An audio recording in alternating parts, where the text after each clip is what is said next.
అందరికీ నమస్కారం అండి. ఈరోజు నేను చేయబోతున్న వీడియో ఏంటంటే, చాణక్య నీతి సూత్రాల్లో నుంచి చేయబోతున్నాను. అదేంటంటే, వ్యవహారాన్ని అనుసరించే ధర్మం ఉంటుంది.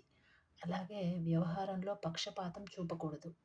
ఇంకొక లైన్ ఉందండి. అదేంటంటే, వ్యవహారం ధర్మం కంటే గొప్పదంట.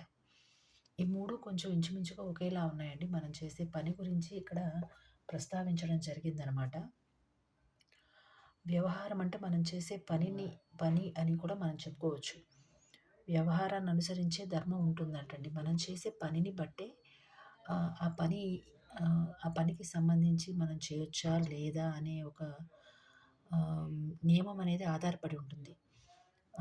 ఇంకా అంటే మనకి ఎంత వచ్చు, ఆ పనిలో మనం ఎంత నిష్ణాతులమో అనే దాని మీద ఒక ధర్మం అంటే ఒక నియమం అనేది ఆధారపడి ఉంటుందనమాట. అలాగే వ్యవహారంలో పక్షపాతం చూపించకూడదు. పనిలో పక్షపాతం అంటే ఆహ్, అది ఏ పనైనా కావచ్చు. ఇప్పుడు ఏదైనా సెటిల్మెంట్స్ కావచ్చు, లేదంటే ఏదైనా మనం మన రోజువారీ ఏదైనా వ్యవహారాలు ఉంటుంటాయి కదా! జనరల్‌గా మగవాళ్ళకి సంబంధించి వాళ్ళు బయట చేసే పనులు. అలాగా పనిలో పక్షపాతం చూపించకూడదు. అలాగే ఏదైనా గాని ఇప్పుడు మనం ఏదైనా సెటిల్మెంట్ చేయాలనుకున్నామనుకోండి, న్యాయంగా చేయాలి. ఏదైతే ఒక టాపిక్ వస్తుందో ఏదైనా ఒక గొడవకి సంబంధించో లేదంటే ఇంకేదైనా మంచి పని కావచ్చు.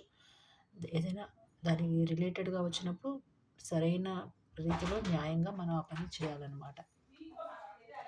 ఇంకా వ్యవహారాన్ని అనుసరించి మనం ఏదైనా చేయాలనమాట. ఇంకా వ్యవహారం ధర్మం కంటే గొప్పదంట.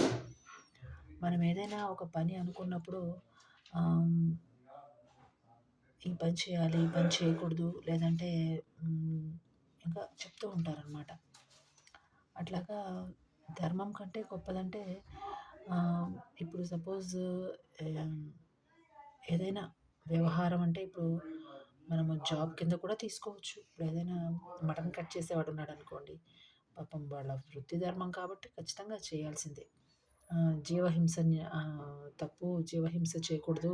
అది నేరము అని మనం అనకూడదు. ఎందుకంటే అది అతని జీవనోపాధి. అది లేకపోతే అతని పని జరగదు. లేదంటే అట్లా ఉంటుందన్నమాట పని. ఈ రోజుకి ఇంతేనండి. నమస్కారం. నా వీడియోలు అందరికీ నచ్చితే లైక్, షేర్ అండ్ సబ్స్క్రైబ్ చేయగలరు.